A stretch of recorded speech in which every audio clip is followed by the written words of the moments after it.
Hello everyone and welcome to a new special week on the Modern Rider podcast. Over the next 5 days, we'll be sharing exclusive interviews with expert voices to explore how science can guide us in the management and training of our horses, always with their welfare in mind. And this time, the series is supported by Horsesight, a young Spanish company that is modernizing how professionals access veterinary products and natural supplement for horses. But beyond offering quality products, their team of veterinarians is committed to something essential: sharing reliable and accessible information about equine welfare. Through their website and social media, they provide practical advice and support horse owners and caregivers in their day-to-day decisions, helping prevent health issues and choose the best solutions for each individual horse. An initiative that blends science, experience, and a true passion for horses. Many satisfied clients are already contributing to the development of their products through their feedback. And if you'd like to try them out, the Horsesight team has prepared a special discount for the Modern Rider community. You'll find all the details in the episode's notes. Now, why dedicate a whole week to equine science? Because when welfare debates become stagnant, science offers a reliable foundation to make better decisions. Although some independent studies have been validated for years, their dissemination has been slow. But today, interest is growing. Voices are getting louder, and even institutions like the FEI are starting to collaborate with scientists to rethink practices and move towards consensus. From sport to health and genetics too, these conversations brings an objective lens and powerful messages that will resonate with all kinds of listeners. So turn up the volume and get comfortable to listen to these inspiring interviews.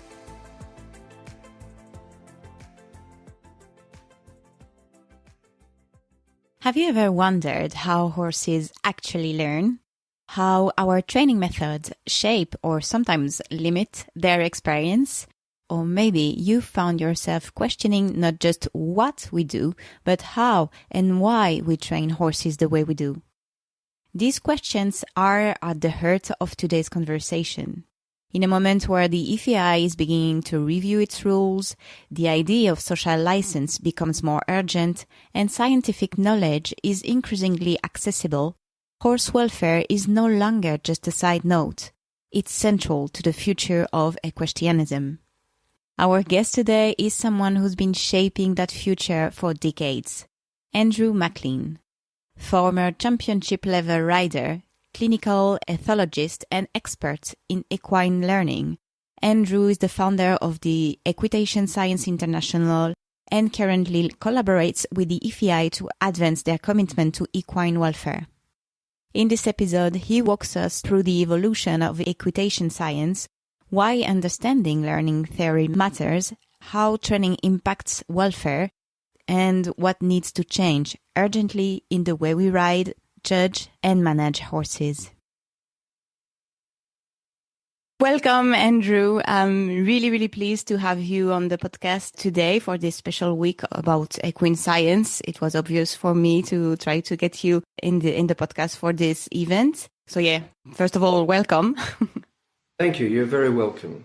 I like to start the interview trying to know a bit more about the guest. And so I'd like to invite you, if you mind, introducing yourself however you want, and maybe explaining how the horses came to your life. Oh, okay. Now, it's a bit of a long story, and I'll try to make it really short. I come from a family who were competitive horse riders. In fact, I think very few riders in Australia have had a grandfather that was a competitor in show jumping, and a father and a mother. And two of my brothers were jockeys. And one is a 3-day event rider like myself. And so we have lots of horses in the family. Anyway, so I grew up on King Island, which is an island 60 kilometres long in between Australia and Tasmania. And it was a very wild place with 2,000 people. And so every night after school, when we were children, we would get on our ponies and chase kangaroos and all of that sort of thing. And on that island, we didn't compete there in any shows or anything because nobody does that. We have had one show a year. So I had a little bit of a different life to my parents who grew up in that sort of circuit. But when I got to a certain age, I was really keen to get into a pony club team where we would do 3-day eventing, or 1-day eventing, I should say, and, the horse trials. And so we set up a team, and that really started my career in horse sports. So as I went through those times, through those years, I had some very good horses, and I got into an Australian team. And the selectors said to me that I really couldn't do much more if I lived in Tasmania, because I'd moved to Tasmania by that stage, and I was married there. And so we had a farm there. And so we moved to the mainland of Australia. Now, during that time, I was teaching animal behaviour and genetics and a few other subjects at the university. And animal behaviour became really interesting to me because of horse training. And I wanted to find out what it had in common with horse training. And it didn't seem to have very much at all, and I couldn't understand it. And so I decided I would do a PhD in equitation science. And so that's what I embarked upon. And I was really heading down the field of ethology, which is more about the natural behaviours of horses, not so much about psychology, but more about ethology. And really it didn't cover learning theory in those times. Now there's a broad subject called cognitive ethology, which is brings psychology and ethology together. But it didn't happen then. Anyway, so I was teaching a girl in my arena. This was a pivotal moment for me.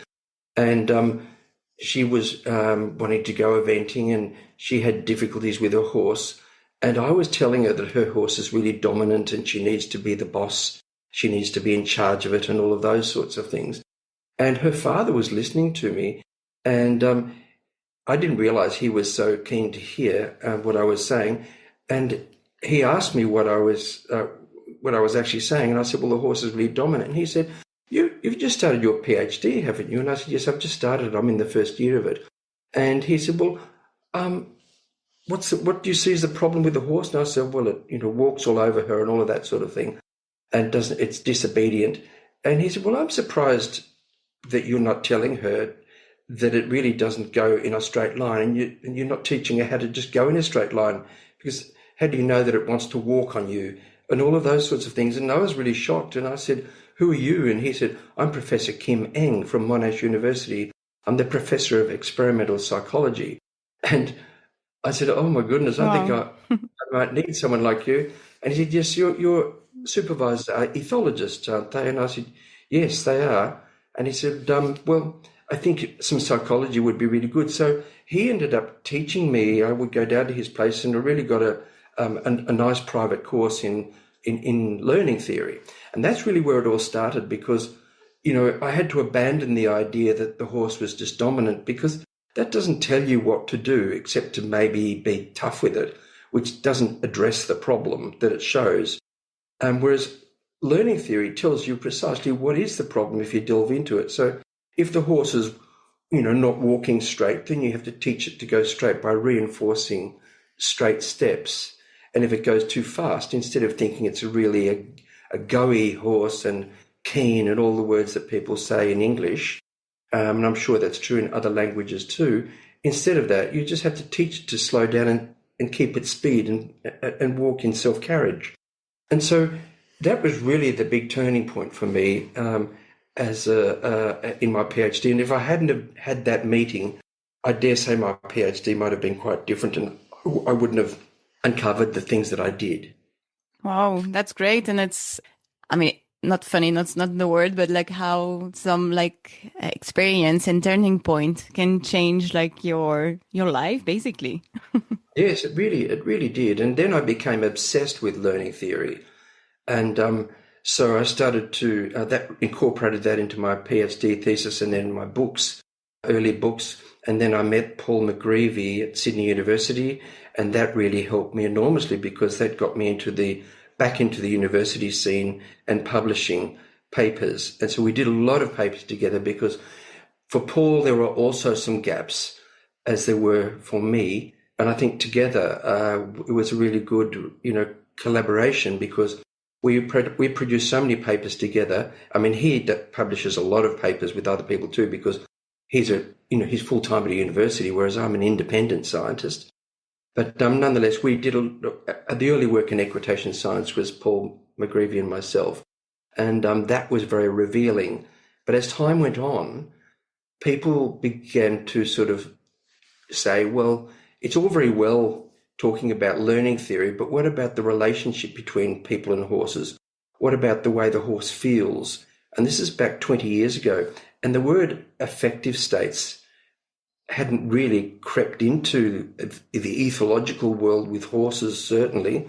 And so people started to say, you should be looking at those things. So we decided, let's do it. So we did. And so we started to delve into attachment theory, the relationship between the horse and the person, including the horse and its friends, and the horse, the foal and its mother.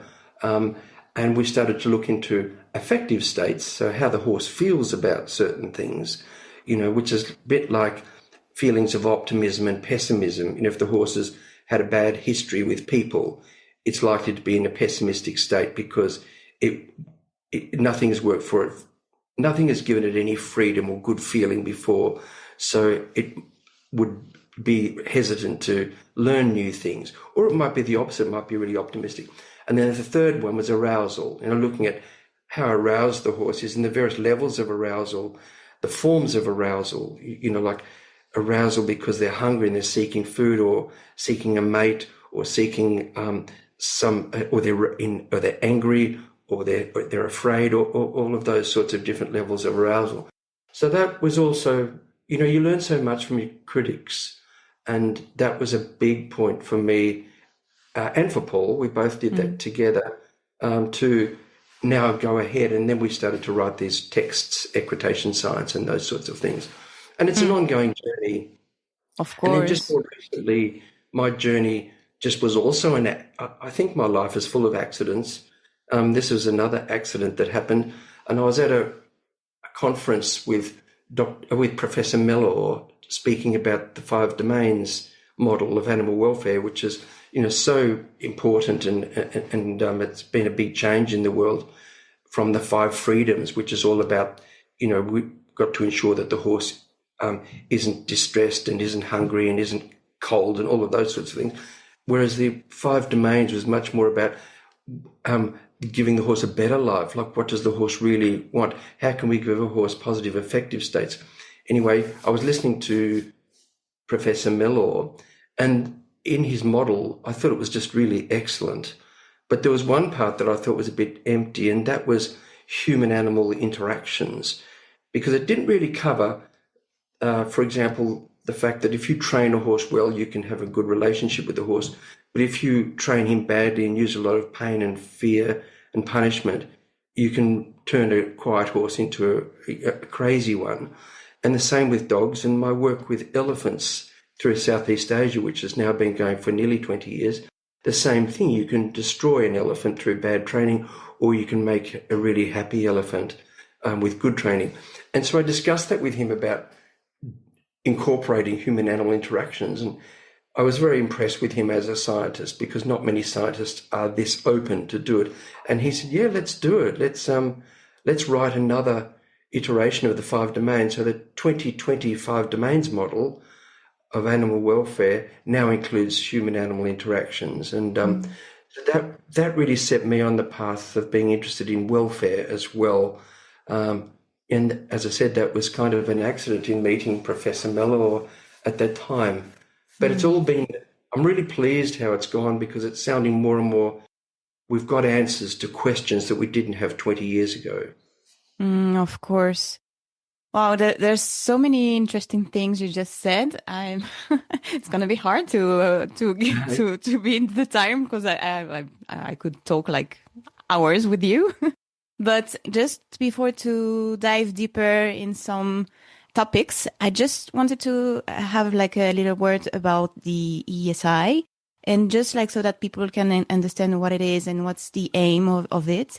Would you mind explaining what you're doing with it, how it was born, in simple terms, so that the people of outside the equestrian world as well would understand. Yes, well, ESI stands for Equitation Science International, and this is our college here that I run. Well, I don't really run it. I write the content, and we have about 150 students across the world. We've had a couple people from Spain, many from Italy, all over the place, and it's basically it's a registered course in Australia in equitation science. So it's a diploma. People achieve a diploma of equitation science. And we really look carefully to help people where English isn't their first language, because that's almost 50% of our students. And so in that course, we teach them about the theory behind all of this, how horses learn, because it's so important to get that right, how horses see the world and their mental abilities. Often we overestimate their ability, but we also underestimate them as well. And so that first part's really important. And the second part's how you would apply this to training in hand. And the third part's under saddle. And the fourth part is dealing with problem behaviours. And although it was very methodological in the beginning, when I first started 10 years ago, I've tried to distance myself from methods and therefore explain the methods that people use. And, because there are many ways to do things, but if you understand the basic principles and how horses learn and incorporate everything into your training program, you can, use any kind of methodology at all. And I've really enjoyed that shift of being much more open-minded about what people do. So in that course, we have people do assessments and do videos of what they do and send them back to our assessors. So it worked out quite well. I have one student who worked with me from Spain. He's in what's the beautiful capital? It's not really a capital, but it's got the massive sandstone. Salamanca. He's near there. Okay. And his name's Andres Cambero, and he stayed with me for a couple of years, and he does quite a bit of work around in Spain, and he's a very, very good trainer and understands it quite well. So I was in Spain. Well, after my conference in Italy in March, I went to Spain and stayed with him, and I rode his lovely stallion called Lustro, and it was really very interesting. But anyway, we have a few people from Spain who have done that. And another one, a Spanish vet, Janine Davies, yes. also wrote. She was in the podcast. Good, yes. And so she's also done our course and understands the learning theory, because at this point in time, courses in veterinary medicine don't teach this enough. Some of them don't teach it at all. So vets are really also in the same predicament as every other every horse person, where they explain horses' behaviour in very old-fashioned, traditional, humanistic terms that don't really get you anywhere. I don't think some of it's quite useless. They'll still say a horse is really an alpha mare, and they'll use terminology instead of understanding it through learning and reinforcement. It really changed my world when I started to understand horses like this. And I just wished I'd learned it when I was younger, because I was in my 30s when I learned that. And so if I'd have only known when I had all of my horses that I, did horse trials with, it would have made their lives better and mine too. But the very last horse I had, Woodmount Magic, was my last 3-day event horse, and I did begin to understand it then, because I'd started my PhD, and he was just the best horse I've ever had for competition. And the others would have been as good, but I just didn't know what I was doing. So this horse was a thoroughbred stallion with a genetic background of being quite hot, quite temperamental. And because of the training, he was just the calmest horse. I sold him to a guy in England in the end because it helped us pay our farm. And to show him how quiet he was, I rode him around the Shannon airport bareback with a halter. He was never out of a snaffle in cross country. He had a big snaffle. I never had to use any strong bits. Whereas before him, I used strong bits, and I was told I needed to use a strong bit because this horse is really keen. But with that horse, I understood how to get lightness and self-carriage, and that was huge. And his dressage was just miles ahead of all of the others because he was just so soft and in self-carriage. And he even broke a couple of records in dressage here in Victoria. He was the first horse to get 80% in a dressage test in Northern Victoria. So, it really makes a difference to know. I just think it's rather like if you have a car, a mechanic can tell you so much about the car, but an engineer can tell you a lot more. Really knowing you can't know too much. And that's why I love teaching it, because I'm always learning. I'm in a different place to where I was 5 years ago. I just know more now, and I really hope I know more in 5 years' time too, and 10 years' time. And what are the most common misunderstanding about how the horse learn? To do with the horse's mentality, people are anthropomorphic, and they think horses, well, they don't maybe think it, but they treat horses as if they're humans, and therefore that they know what they've done wrong. And you have to be so good with your timing with horses. If you're loading a horse in the trailer, for example, and say if you tap him with a stick, just gently, to irritate him on the side, if you don't stop tapping when he does his first step forward, he won't learn it.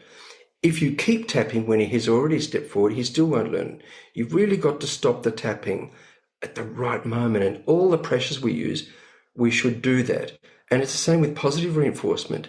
If we don't click at the exact right time of the right behavior, then people will say, well, it doesn't work. So it's really important to know that. And what I've found with negative reinforcement, for example, because positive reinforcement is kind of quite scientifically shown, and many people are good at it. Negative reinforcement, not many people are that good at it, and they should be at the high levels because they use pressures, but the horses are often subject to very strong mouth pressures and sometimes spur pressures that don't go away. Sometimes the weights of the reins, and we've measured them in high-level dressage. So, we've measured them with rein tensiometry, and some of the pressures go quite commonly over 2 kilograms, but often up to 5 kilograms, and that's far too much pressure in a horse's mouth. And if we're saying we're training horses, why do we need to force them into between hand and leg like that? Why? So self-carriage for me is a really important thing. And people make those mistakes because they don't understand about self-carriage enough, and they build, it's a really murky world in the horse world. It drives me a bit crazy because people build all these narratives. You hear them all the time in the horse world, in horse sports, about the things they say where he's over the back and he's through and all of those things. And there's some true, of course, throughness really has a very strict meaning in equestrianism, but most people don't understand it these days. Throughness is really defined as when the rein aids flow through to the back legs. And why it's all about the rein aids, not the leg aids, because the leg aids already flow through to the back legs. Like when you say go, the horse goes, and if he doesn't, then you can train him. But the rein aids, it's really important to get the rein aids working, that when you just close your fingers on the reins, the horse's back hind legs will be arrested immediately, like in a half halt. And so it's the origin of the half halt. It's really a vital thing for people to learn about timing and about self-carriage, and not to say these things about the horse that are blurry. Because it makes it hard to teach people, and it makes it hard for the horse to learn. Sure. And so we've been talking about studies and measurement and topics that now we're lucky enough to have facts with us to be able to judge if it's good or not for the horse. Though sometimes the science is not understood by everyone, and we still want to rely on our experience or intuition or whatever. And I'd like to ask you, actually, how far do you think can science guide us in horse training? And are there limits? And if so, where do you think they lie? Well, it's a very interesting question because I think science can take us all the way through because it can explain everything that we need to know. Perhaps the only thing that's still a little bit blurry is the actual bond between humans and animals, and we don't know enough about that because there's feelings, and all horse people know those good feelings. So one of the problems in this journey is that many of the scientists don't understand enough about what is required in training and how to get there, and then the riders themselves, the horse world, don't understand the science. So there are a few of us that set out to bridge that gap, which is really why I became involved in the FEI, in the welfare group. But it is really important to understand all the elements of science because, for example, negative reinforcement is the major way we train horses. And it may be unfortunate, but nonetheless, we have reins attached to a bit and it's in the horse's mouth, and the horse needs to learn many things from the bit. In high-level sports, for example, the horse needs to learn to slow the tempo, to shorten the step, to stop and go down a gate, and also with single reins to turn, and also when the rein comes against the neck, an indirect turn, which is the origin of what people call inside leg to outside rein. But again, most people don't know that. And then when we do those rein aids on the young horse, they become, if we're careful and we don't go too fast, they become lighter and lighter and lighter and invisible. And at the same time, the way we use our bodies on the horse, the way we use our position in our seat, should be consistent and goes hand in hand with those rein aids and the leg aids, of course. On the other side of the coin, we've got we have those leg aids, but the body position of the rider must be consistent to get the best outcome. And if the rider's body is really consistent and people are very careful and step by step the way they train all of those things with the young horse, the horse never needs to endure strong pressures, just never. If you do it right, you can train the horse in the traditional way by just breaking it all down and recognizing that when you first ask the horse to slow down, remember to give and soften. And that for the horse is the reward of negative reinforcement. When the horse halts from walk, don't forget to give. And it will gradually over time shrink into occurring in a nice smooth transition in 3 beats. And that's the same for the upward transition from the rider's legs. And the same from the turn when you open a rein or close a rein. And the same from leg yield when you put one leg back and ask the horse's hindquarters to go. So with the reins and legs, if people understood that in the beginning, you don't ask for the outline or anything, you just simply train the horse to slow and to shorten and to step back and to do all those things from the reins and to go and to lengthen and to quicken from the rider's legs and leg yield, all those basic things, the horse just melts and becomes really calm because he knows the answer to the question. And the rider's body position, if it's good enough, and that's why we need riding lessons, because we've got to be consistent there so that the things that we say with the reins and legs are perfectly mirrored in the way we use our body. And so doing those things. Whereas one of the things that goes wrong now, which I'm really against, is asking the horse to give to the bit. I just think it's not classical. It's wrong.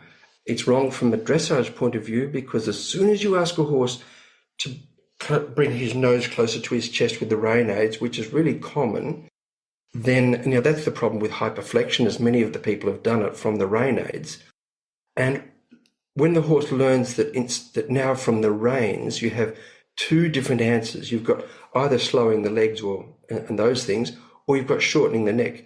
And if he shortens his neck, now he may choose to shorten his neck because it's easier than slowing down sometimes. And now you've got a confused horse, and then the horse starts to shy a lot, and people will then say, "Oh, he's a bit naughty. He shies," or "He's really ridiculous. He shies at butterflies," and they don't turn the mirror onto themselves and say, "That's because you shortened his neck." It's really a problem. I think the old way of doing things, where the horse was in the natural outline, this is in the old German manual. It's part of the old Spanish work as well. It's part of the Swedish old riding school, and it's part of the old French riding school. That you start with the horse in the natural outline, and you don't just pull his face in. But there are many people who teach that, and it can result in many behaviour problems. Some horses get away with it and don't have a problem, but many do. Mm-hmm. And in your point of view, what are the 3 changes then we should make in horse training today to achieve more sustainable way of training? Well, I'm really glad you've asked that question. When you sent me the questions, I thought that's a really good one, because I'm really obsessed with the idea of solving our problems, because horse sports are in a very bad way. Solving the problems firstly through self-carriage. That the horse, in fact, we've made that definition in the FEI of what training should be, what ethical training would look like, is that it's the horse showing self-carriage, that when you ask the horse to do something, the horse stays doing it voluntarily. And if you gave the reins away, the horse, if you put your hands forward, the horse should not go quicker, he should not go longer, he should not go up a gate. He should not change his frame and go longer in the body. He should not change his straightness. If you do that for just 2 beats. If you do it for longer, of course you want him to stretch down with his neck, but that's all. But if you just do it for 2 beats in self-carriage, then nothing should change. But if the horse is trained badly, I think many horses today, if you gave the reins away in top-level competition, the horse would immediately change something and go a bit quicker. So therefore, he's not quite in self-carriage. Self-carriage is really ethical because it's training the horse to do what you have asked him to do and happily staying doing it. Whereas if you hold the horse with force, now the horse is not trained, but just in a kind of forced outline. And of course, many times his legs will go really flamboyant and the judges love it. Or they did. So the next change, apart from embedding self-carriage in every gait in dressage tests, and I think even in horse sports, we need to demonstrate that the horse is trained to do it and stay doing it. So the next change is training the judges. Mm-hmm. And I think that's really important because the judging world is not in this century.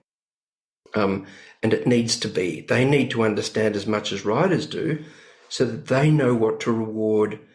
I think it was in a better place years ago, but, money and medals changed horse competitions in the 70s and 80s especially. And so for me, Rainer Klimke was a good player, and he showed self-carriage.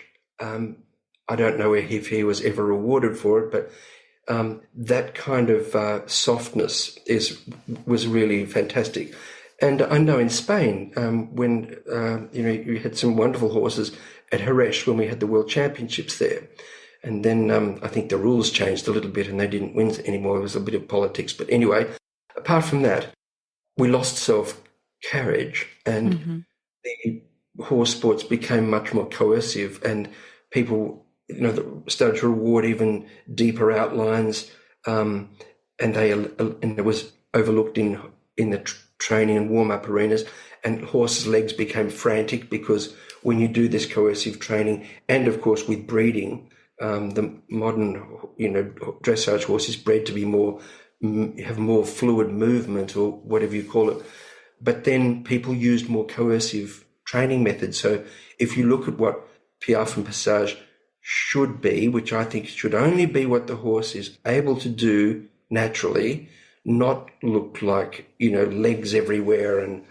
and jerky legs. We've got to get away from that because it will soon be revealed that that's bad welfare. Mm-hmm. And then the other change I would like to see is we should not be so ridiculously obsessed about the double bridle. Of course, people can use it well, but why would you have an instrument where if you don't use it well, it can cause really bad welfare? So I think it's a really silly idea. And if people can do top-level horse sports in a bitless bridle or in a snaffle, whatever, if they can show all the best things, that's what the judges should be looking at, and that would lead to better welfare too. And I do understand the problems associated, because one of the problems was raised at the sports forum in Switzerland when I was there earlier, that, if people did dressage tests in snaffles, then judges might be prone to give them higher marks just because they saw a snaffle.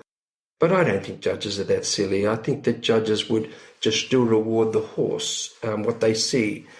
But I think we need to move away from that, because there are a few new things in science that really absolutely shocked me, and I didn't realise it, because I had a double bridle on my horse when I had a dressage horse in competition, and my 3-day event horse had a double bridle in the dressage. This was before Woodmount Magic, a horse I had called Woodmount Enterprise, and I used it. This is before I knew what I was doing, but I used a double bridle. What I didn't realise is that curb bits automatically cause the horse, with any amount of pressure, because it's a second-class lever, because of the chain effect on the bit, as it twists down on the lower jaw, the horse pulls the tongue out of the road and tries to push the bit forward to keep it away from the sensitive tissues. And so the tongue ends up looking like a snail. And that ramping of the tongue closes the pharyngeal space at the back of his mouth and causes changes that diminish the horse's breathing by up to 12 to 15%. So, and so do tight nosebands, and so does hyperflexion. Those three things all impact the horse's breathing. So the curb bit, the tight noseband, and the hyperflexion. And surely no one in a horse sport would ever think that we should still do horse sports and ignore all of that. And we know this. We know these answers now. There's plenty of research. There are 6 papers now, all independent, that showed breathing difficulties in horses when they are in roll cur, in hyperflexion, and they're beginning to show the same thing. There's one on showing same thing with tight nosebands, and we know that with the curb bit. So, when you know these things, you can't unknow them. You can't unsee them. You have to be aware that we should be able to do it with a snaffle and the most softest equipment possible to show the best training in the world. That's what should be rewarded. Whereas at the moment, we're still rewarding horses doing sport in outdated equipment. Yeah. But then we hide behind it's not the equipment, it's the way we ride. Yes, that's right. That's the argument. And I hear this time and again. But the equipment is still there. Why? It's a little bit, for me, like holding a knife when you want to, make someone move. And you say, yeah, but I'm not touching them with the knife. Like, it's still a bad idea. I think we need to get away from those things. If we're going to call ourselves animal trainers and horse trainers and show training at the best level, get away from all this equipment, because if we don't, it's not just me saying this. This is actually the public. Once the public see what the equipment is, they're really shocked. They can't believe that you would do this. We've got away with it for a long time, but I don't think we can get away with it anymore because of social media and because of high-resolution film and because social license is a really big thing now, that the public have a say in what goes on, and the public have forced greyhound racing to be banned in New South Wales and in New Zealand, and it's happening in many other places. The public I work with elephants, and the public have forced no elephant riding anymore in Chiang Mai, in Thailand, where there were 35 camps where everybody went there to ride elephants. I did many years ago, but now I work there with elephant training, and nobody goes there to ride elephants. It's seen as a bad idea. So the public can really change. And I think the horse world is a little bit stupid sometimes in that they just don't see it coming because they live in their own little world, and it's coming, and we need to be ahead of the game. My interest in the FEI was to maintain horse sports because I love them. I like to see horses doing nice dressage and to do a nice jumping round. But if we don't do it right, then our time is short. Our days are numbered. But then sometimes the other day, I just saw a quite recent study about the use of the double bridle, and they were saying the opposite. But then when I went a bit through the study, it was done only on 20 horses, I think, in like the same conditions and whatever. But still, the paper was published and shared in a horse magazine online.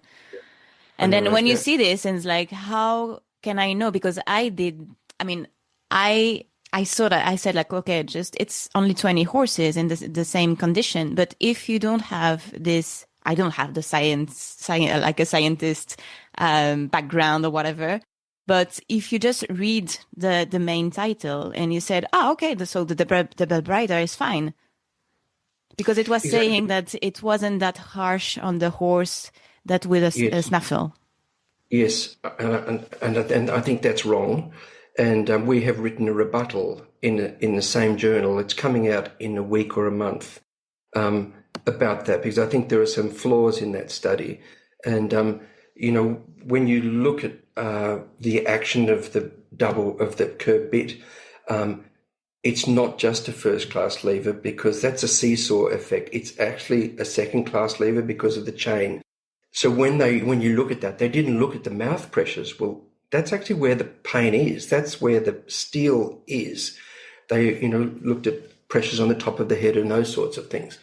So I think it's good to have the argument, but I don't think they're right, and I think our rebuttal shows that very clearly, and I hope everybody reads that because it's also coming out in the same journal, and it's just been accepted for publication.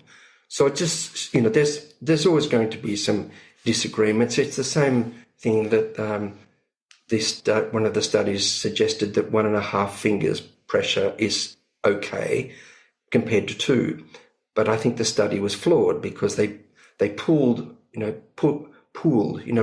a lot of data in one block of 3 different nosebands that were cavesson and 1 drop noseband.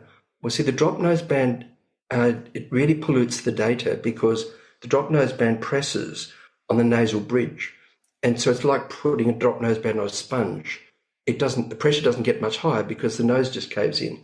When you add those data in with the others, it makes it look like there's no difference. But if you remove that, there's a very big difference. And of course there is. I mean, you don't have to be a genius to see that there's obviously going to be a difference in pressure between 1.5 and 2 and 2.5. And,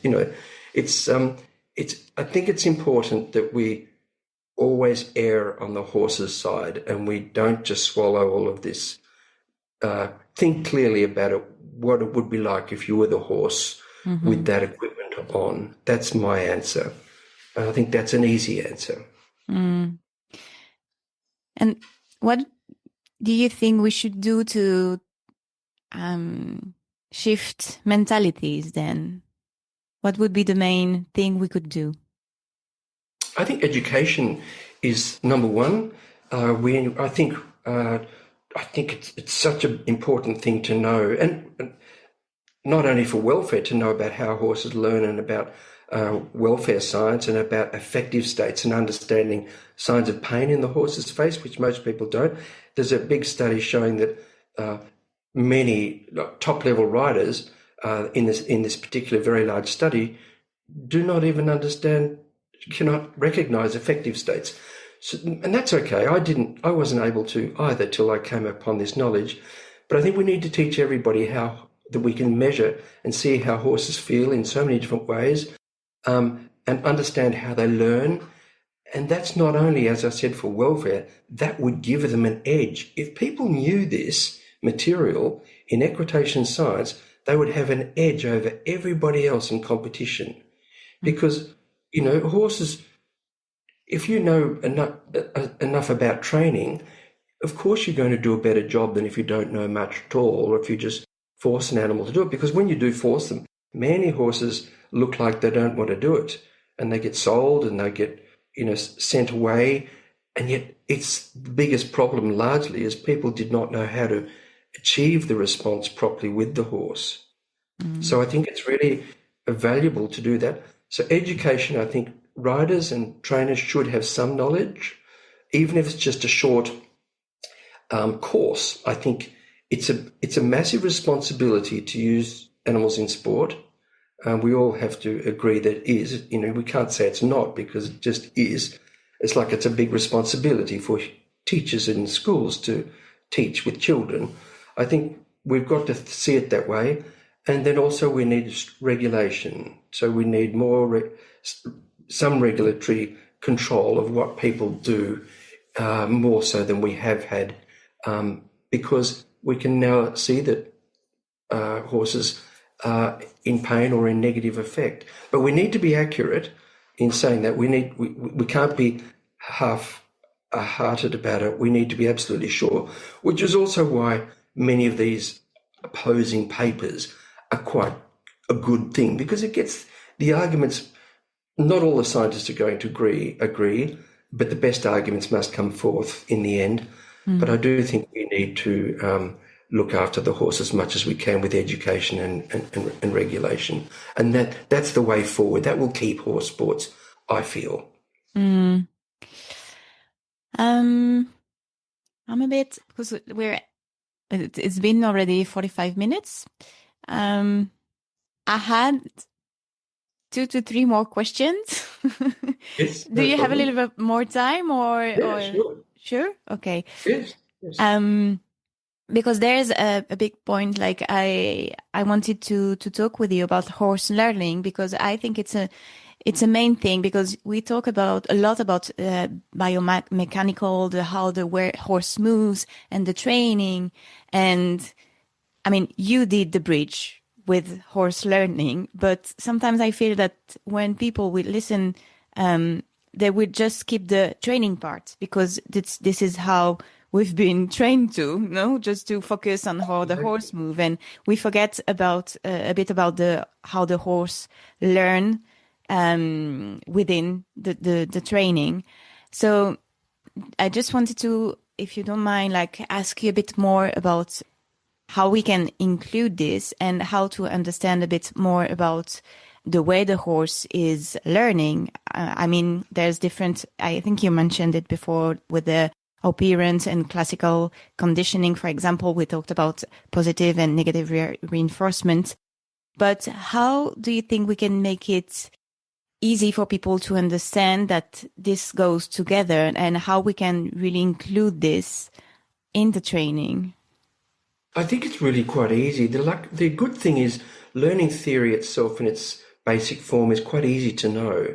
It's all about reinforcing certain behaviours, if that is on the other side, which is punishment. So if we forget punishment, because I don't think we need to do punishment if we train well, if we reinforce the correct behaviours. So if we just understand positive and negative reinforcement, for example, and recognise that negative reinforcement is when you remove something aversive to make a behaviour more likely. In other words, when you first start a horse that's untrained and you first ask him to stop, for example, in the yard, and you use your reins and the horse feels that in his mouth, and as soon as he slows down, you give, or stops, whichever he does. Any deceleration, you reward that. And very quickly, in 2 or 3 repetitions, they're so fast at it. They're as fast as elephants. As I mentioned, I train elephants. I think horses are really, really intelligent at learning these things. And so as soon as you release the pressure, the horse learns, that's what made the pressure go away. And so then the next thing is, actually, way of understanding that, one of my old mentors in Australia used to say to people, when you sit on a pin, why do you get off? And people would say, because it hurts. And he would say, no, you get off because it stops hurting. And that's a really big difference. So that's why if you sit on the pin, you get off because then the pain goes away. Well, it's the same with pressure. The horse learns all of the pressures. So when you squeeze the horse, the reason he goes forward is not because he's willing to please you. The reason he goes forward is because the pressure goes away when he does. And if you get your timing right, he quickly learns it. If the timing of the release is poor, he doesn't. So as I mentioned, that's really important. And then with positive reinforcement, there's a huge toolbox there that people can learn to do all sorts of things, to habituate horses to things they might be a little bit afraid of, like clippers, to reward behaviors. Combined reinforcement is when you use both together. So you could ask the horse when he stops, as soon as you release the pressure, you can say, good boy, and give him food or give him a scratch. Just give him something that he wants, something positive. And it may be different for different horses. Some, sensitive horses often really enjoy scratching, and very food motivated horses like the food. But they're very similar, positive and negative reinforcement, because they're both about making a behavior more likely, and which is what we want to do in training. But then the big difference with horse training that's different to all other forms of training, dolphin, dog, whatever, is that you're sitting on him. And that's why you've got to get the body position working well, because the subtle differences, horses are super sensitive and they feel it. And that's called compound conditioning.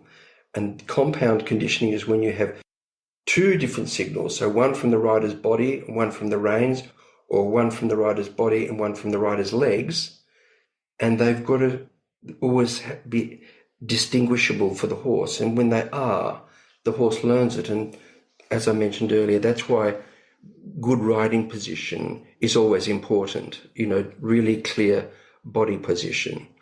So that's there to know that's important. I think shaping is also important, to recognize that if you want to teach a horse anything, reward the very first glimmer of what you want. So an example might be, you want to teach the horse to do Spanish walk, pick his legs up, and we call it Spanish walk. You must have another name because you are Spanish. But anyway, you would first reward him for just moving a foot off the ground slightly, and then higher, and then higher, and then higher. And so you can do that through positive reinforcement and combined reinforcement, because you might tap him with the stick, but when his leg goes up, say, good boy, or a click, whatever, and give him food, and gradually get it working. So recognizing all of the steps. So whatever people do in training, what they should do is work backwards in their theory and say, if I want this fancy movement, what is the first part that I would reward? And I think recognizing that's important, recognizing that the most important thing in the beginning of horse training is training the horse's legs to move forward and backwards, and in other words, stop and go and turn. And many of the great horse whisperers know that. They would, often say, Buck Branham and Monty Roberts, they all talk about moving the horse's legs. Pat Pirelli, I think they're right. And I know many of the old trainers did that too. I did a little bit of work with Michel Henriquet in France, and one of the things he would say would be, the head and neck of the horse is a consequence of how you train the legs, and he's right. And then the next thing to do is to recognize that how the horse lives is really important as well. So he has got to have sufficient forage, because he needs to be foraging for, say, 10, 13 hours a day. He doesn't have to eat large amounts of food, but just to eat and pick hay out of a slow feeder, where he doesn't maybe eat a lot, but he's always foraging. It's really, they've got a lot of wiring for that, and it's an important need. And if we stop it, in young horses, that's what leads to crib biting. It's the most common association with crib biting and those things. Recognizing that horses are social animals and they need friends. And we need to change our stabling and pull down those bars and let horses touch each other. They need it. No human is happy living in isolation unless they're really messed up. But we don't want that with horses.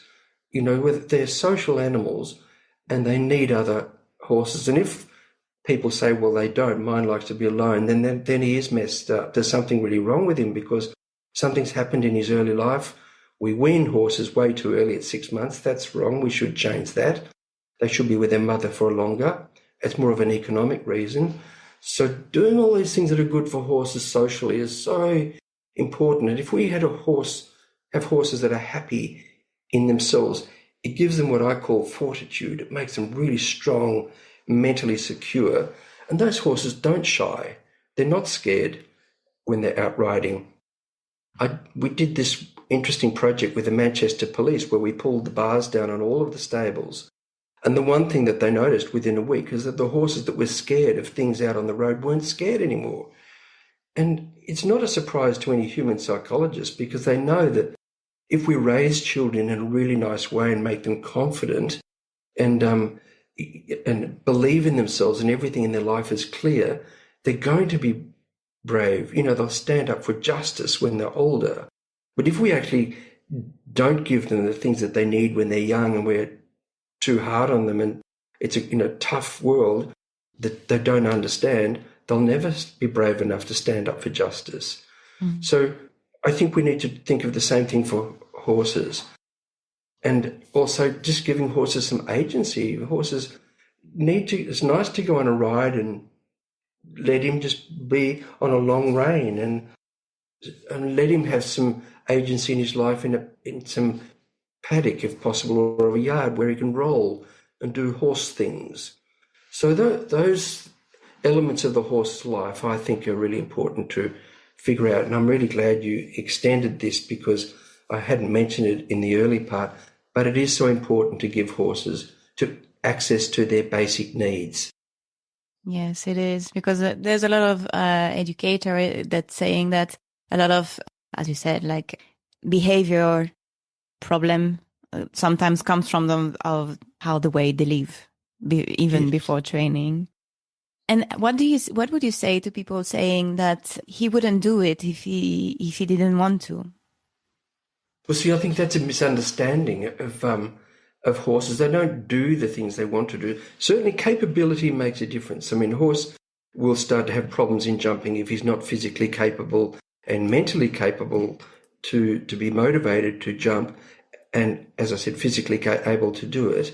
But nonetheless, when we train horses, what we actually train them to do is to do learned responses that turn into habits. And so he doesn't want or not want. In the end, he just does it. These are habitual responses. We call it long-term potentiation. And that's what a well-trained horse is. And we are too as humans. We have a lot of habits that we just do that make our life what we think is normal for us. And so it's not like the horse, if he didn't want to jump, it's not a matter of want. It's just a matter that if he's capable and we've trained him, then he's happy enough to do it. But we've got to be careful about, I think, the way we describe horse behaviour, because those sorts of arguments, don't really stand up in a psychological sense. I understand. One last word to end this really interesting interview. As I said, I could go on. There's so many things we could talk about, but if we could end this interview with one message for riders, horse lovers who genuinely want to do better but feel a bit lost in the flood of opinions, what would it be? I think about it from the horse's perspective. If you were the horse, how would you feel? Don't think of him as a human. Think of him as a horse. And what I would suggest people do is when they ride is just run your hands forward for 2 steps and just check if he stays in the speed. And if he, and his outline, his head and neck position and his straightness, all of those things. And if anything changes, then you've got some work to do to train him. And that might be, if he goes too quick, you might have to go and do a downward transition. Just go, no, whoa, and then give again and ask him again. Oh, no, he ran again. Whoa, slow him, give again. Soon he'll learn to stay there. So also just check when you're on a circle, if you can give your inside rein, does the horse stay on the circle or does he drift out? If he drifts out, he's telling you that he's not trained on the circle. In self-carriage, he's being held on the circle. And that, for me, understanding the importance of self-carriage is a really good thing that everybody can do, because most people just ride horses, from what I see, all around the world in circles and just going and going and going, and maybe they do a transition here and there, but they don't test if the horse is in self-carriage. And we did a very interesting little study with the German Federation just 2 months ago, myself and 2 other scientists and the head trainers there in the FN at Warendorf. And they were happy for us to do this. And that's what we did, is riders rode. These were top-level event riders. And I just asked them to give with the reins and show self-carriage. And when they did, sometimes the horses did change. But certainly what they mostly did is lengthen their nose by about 2 centimetres. And then the horses felt better and they moved better. They moved in a much more lithe kind of way. So holding horses in a slightly tight frame, they don't move as well as they do when you give the rein forward and then retake it to the lightest contact. I think we need to understand those elements of the connection, and we can certainly do better. And I think also people should be aware that if something's going wrong, to talk to people and say, it's not good welfare, because we have to, horses are voiceless. We have to look after them. Definitely. That's a great way to end this interview. I'm really, really glad that you were able to make it today and to share all these messages that I value a lot, and that a lot of people should value and listen carefully to it and try to understand it as much as they can. And more than understand it, try to practice when they're with their horses and understand them better. So yes, and thanks again for your time, for your words, and for all the work you do for the equestrians and for the horses, of course. And yes, thank you. I don't know if you want to add a word to finish. Thank you. Look, the pleasure is all mine. I really appreciate it. And the other probably little thing is, don't be afraid of horses talking to other horses. The studies show that if they spend time across a fence, a yard with wooden rails, safe rails, for just half an hour, then the chances of any injury is much lower. And I think, people who build stables, the new stables of the next 100 years should be, or 10 or 5, but in the future should be giving horses the ability to be able to talk to each other. And we're already doing that in some places. I've been working with the Hong Kong Jockey Club, and they're going in that direction. It's really exciting. So I think don't be afraid of horses being horses and wanting to be with other horses. It's good. Definitely. Well, many thanks, and I wish you the best for what's coming. Thank you. Thank you very much. It's a big pleasure. And you, what role do you want to play in the future of horse riding? Every small change begins with personal awareness, but it's also by sharing knowledge and creating spaces for reflection that we can move towards a more ethical, coherent, and horse-centered practice. I hope this episode has sparked some ideas, provided answers, or maybe even raised new questions to help you continue exploring this path. If you don't want to miss the rest of the interviews from this special week, make sure to follow the podcast on the platform you're listening from. It's a simple thing, but one of the most powerful ways to support this project and give more visibility to this kind of content. Thanks for being with us, and see you again very soon in the next episode.